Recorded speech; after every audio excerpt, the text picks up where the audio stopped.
ज़्यादा देर अब टिक नहीं पाओगे। आप बताइए घर में हम कितना ज़्यादा भजन कर पाते हैं, वो सीमित दायरे में 1.5 घंटा 2 घंटा नियम में, लेकिन पूरे दिन करेंगे तो आलस आता है, ये मन ही फिर ऊबने लगता है।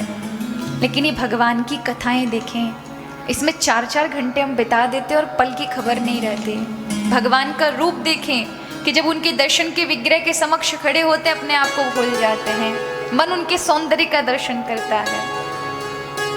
तो सगुन के कारण हमें प्रभु का रूप, नाम, स्वरूप स्पर्श करने का इन इंद्रियों को सुख मिला। निर्गुण को आप कैसे स्पर्श करते, देख पाते, सुन पाते, जो भगवान ने आपको इंद्रियां दी हैं और जिसका कोई स्वरूप नहीं है, तो ज्यादा दिन आपका प्रेम टिक ना पाएगा। बस ये है कि हाँ, जब कोई ज्ञानी समाधि लेता है तो बस उसे अनुभूति होती है कि हाँ परमात्मा मेरे पास है, मेरे साथ है, मैं ही सोहम, अहम ब्रह्मास्मि, मैं ही ब्रह्म हूं, मुझसे अन्यत्र ब्रह्म है ही नहीं।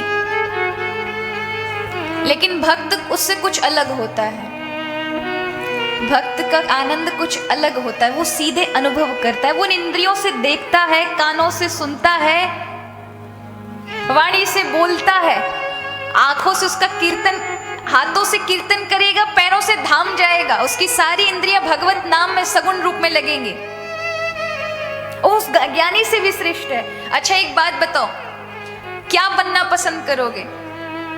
जैसे एक निर्गुण सगुण में इतना अंतर होता है, जैसे ऐसा कह लीजिए दोनों ही मीठे हैं लेकिन मिठास में थोड़ा फर्क है।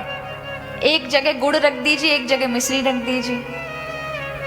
आप किसी घर में जाएं और कोई आपको गुड़ की चाय पिलाए तो आप क्या कहेंगे? भैया आपके घर में इतनी कंजूसी है, चीनी की चाय तक नहीं पिलाई इसने। लेकिन वही आपको बिल्कुल शक्कर से भी ज्यादा मीठी मिश्री डालकर चाय पिलाए तो आप कहेंगे वाह बड़ी मीठी चाय थी, क्या डाला है आपने? तो मीठे दोनों ही हैं लेकिन एक सीमित दायरे तक। सगुण भगवान उस मिश्री के समान है। तो क्या बनना पसंद करेंगे? मिश्री बनना पसंद करेंगे, मिश्री खाने वाला बनना पसंद करेंगे? ये जो मिश्री बनना है ना, ये ज्ञानियों का रास्ता है कि वो अहम ब्रह्मास्मि, मैं ही ब्रह्म हूं, और बस इसी अनुभूति को लेके जी रहा होता है, उसी ब्रह्मानंद को कि भगवान में ही मिल जाना है, भगवान का ही हो जाना है। लेकिन भक्त मिश्री नहीं बनना चाहता, वो कहता है भैया मिश्री बन गया तो मिश्री का स्वाद कैसे पता चलेगा कि मिश्री में कुछ मिठास है, मिश्री का क्या गुण है? इसलिए भगवान हमें तो मिश्री खावे वारो बननो है, मिश्री नहीं बनना। मिश्री बन जाएंगे तो क्या आनंद अपना ले पाएंगे? ना उस ब्रह्मानंद का आनंद ले पाएंगे। मिश्री अपना आनंद ले सकती है, उसका आनंद तो वो लेगा जो उसको खा सकेगा, जिसके पास जिह्वा होगी। इसलिए कहा भैया हमें तो केवल मिश्री बनना, मिश्री नहीं बनना, मिश्री को खाने वाला बनना है, भगत बनना है महाराज। मिश्री ठाकुर जी है सगुण स्वरूप में, जब तक प्रभु सगुण रूप में नहीं आएंगे अब उसका आनंद भक्त के रूप में नहीं ले पाएंगे। जैसे ऐसे समझे, गर्भ में एक माँ के जब बालक होता है तो माँ को बड़ा आनंद होता है कि हाँ मेरे गर्भ में बालक है। लेकिन वही बालक जब गर्भ से बाहर आता है तो माँ बड़ा पालती है, पोसती है, पुचकारती है।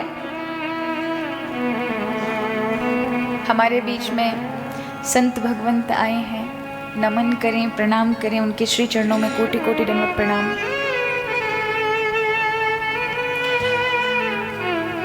कथा के साथ साथ हमें संतों का भी चरणों का आश्रय दर्शन प्राप्त हो रहा है, इससे बड़ा सौभाग्य क्या है महाराज। जंगम तीर्थ कहा गया है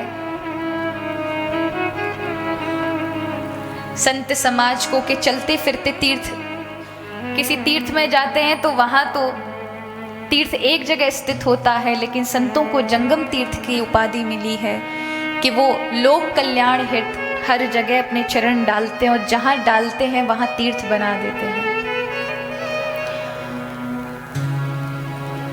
तो बालोतरा तो नगरी ही ऐसी है महाराज, भाव भरे भक्तों की। इस रामचरितमानस में भी 3 नगरियों का विशेष वर्णन है, अयोध्या, मिथिला, लंका। अयोध्या में महाराज दशरथ का राज्य है, सब उदार मना है, लेकिन इसमें भी 2 कुसंगति बैठे हैं, मंथरा और केकई। लंका को ले लो, उसमें तो सारे के सारे दुर्जन है, केवल एक विभीषण और त्रिजटा महाराज सज्जन है। एक